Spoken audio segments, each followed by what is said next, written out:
It's my privilege to introduce Mr. Richard Sulik, MEP, our colleague, who is an economist, a businessman, as well as a politician, founder of the Slovakian political party Freedom and Solidarity, and he designed Slovakia's flat tax system.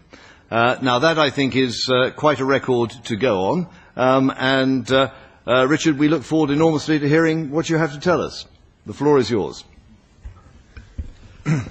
Thank you very much. Thank you for the invitation. My plan was to speak Slovak, but I heard we do not have a translator. Yes, I'm sorry. No problem. It's a good opportunity to speak German because it's 25 years after Berlin Wall. Also noch einmal. So thank you once again for the invitation. I'm one of the few who have been able to experience both sides of the Iron Curtain. I was born in 1968, that year where our Russian brothers came to visit us. And I was 12 when we fled to Germany in 1980. In the first 12 years of my life, there were things that I can remember.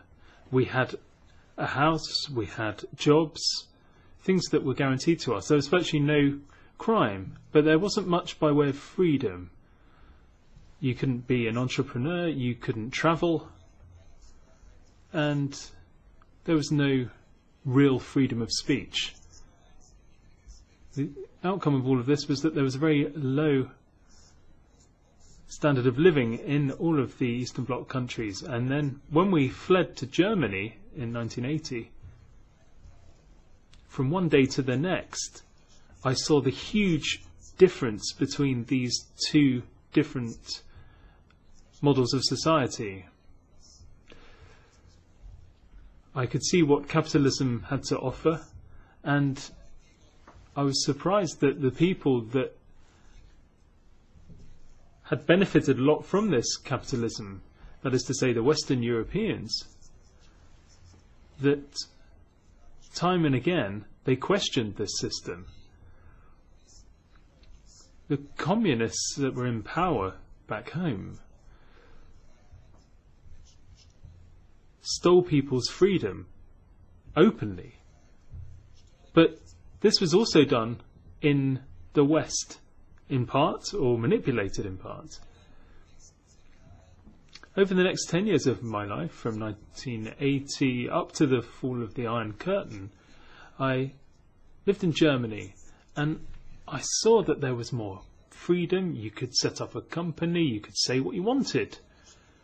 But I was quite taken aback that you couldn't buy milk after 6:30 p.m. or if you wanted to bake bread. You had to have different types of approval, recognition as an artisan, and so on and so forth. It was difficult. Freedom of speech, okay, you had it, but it had its limits. In 1988,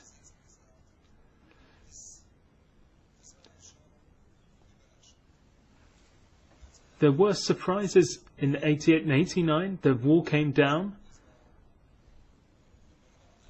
on the 9th of November, and then on the 17th of November in the Czech Republic, in Czechoslovakia, we had the Velvet Revolution. There was euphoria. It was undescribable.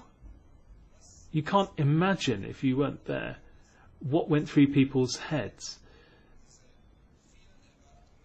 The expectations that people had were so high. It was a real opportunity for a new beginning for Czechoslovakia, or later for the Czech Republic. Our Russian brothers left after 89, and this new beginning, this opportunity, was grasped by Slovakia, and I think it has been used pretty well since. It took a few years for the transformation process to be completed. There was the split from the Czech Republic. Things had to be built from scratch, but by the beginning of the 2000s, 2002, the necessary reforms were carried out. Tax reform, as already mentioned, but other administrative reforms, pension reforms. And what we saw is that when you gave people freedom, when you gave them a free hand, then the economy takes off. I think it was in 2004 where the degree of freedoms in Slovakia reached its high point. Then in 2004, then we joined the EU. Now, I'm not going to say that things went to pot then, but nevertheless, I was very surprised that people that had lived in the West, people that had grown up under capitalism, that then they come up with all these rules. I couldn't understand it. I still can't understand it today. Why is it that a group in society, politicians, have this urge to regulate every single thing? I'm not saying that rules are bad, but I'm convinced that most rules are unnecessary. Society and humanity develops much better with fewer rules.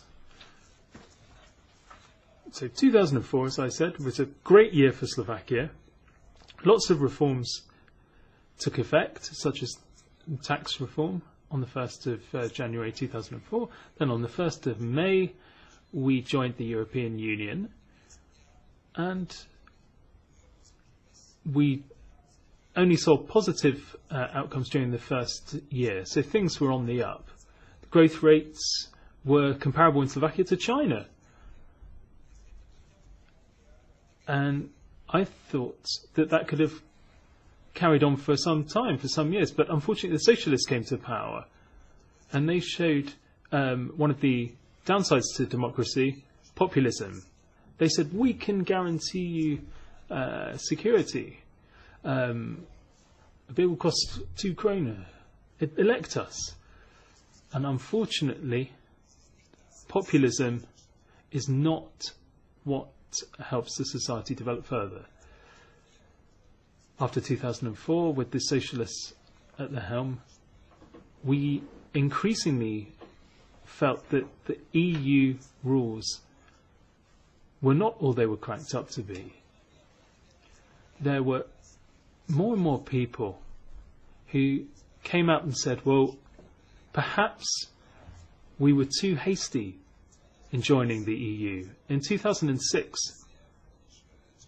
Slovakia took a decision with great consequences. And that was that we would become part of the Eurozone, i.e. that we would agree to the single currency. Unfortunately, there were virtually no critical voices to be heard against Slovakia joining the euro. There was one voice in 2007. Mr. Klaus, President Klaus, visited Slovakia. And in the concluding press conference, he said, I hope your economists have worked this out well, because I can only see disadvantages. I was a consultant at the finance ministry at the time,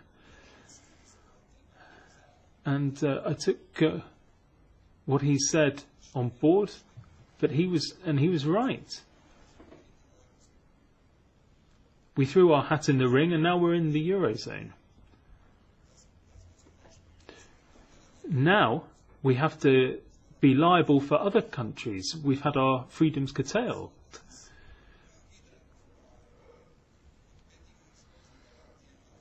There are guarantees now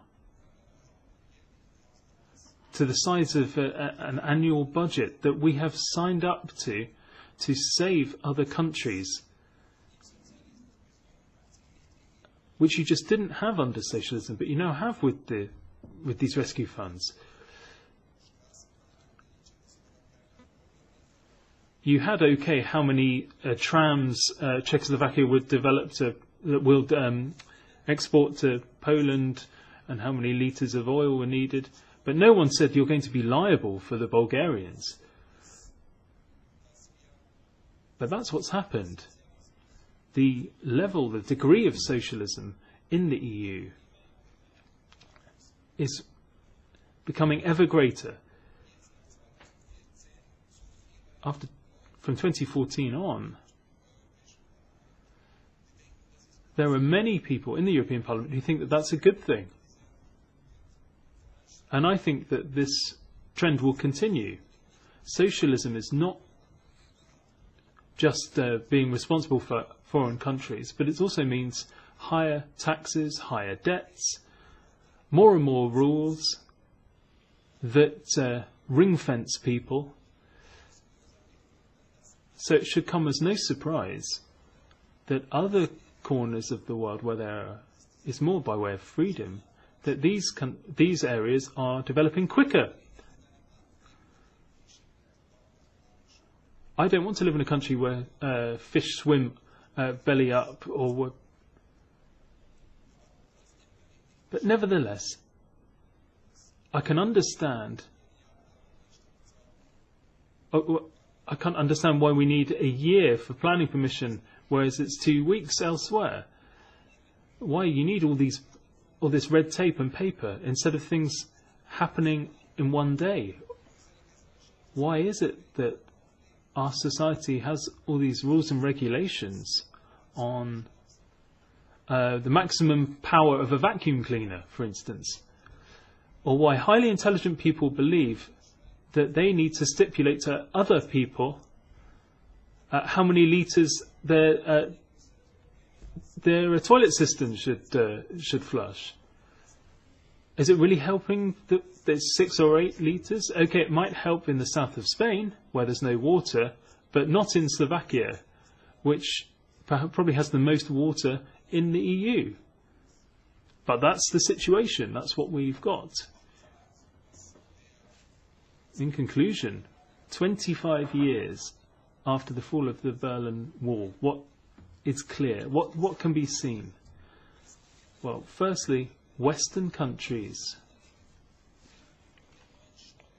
due to the rules and the high taxes, cannot sustain their standard of living in the long term. Our children will have a worse life than we do.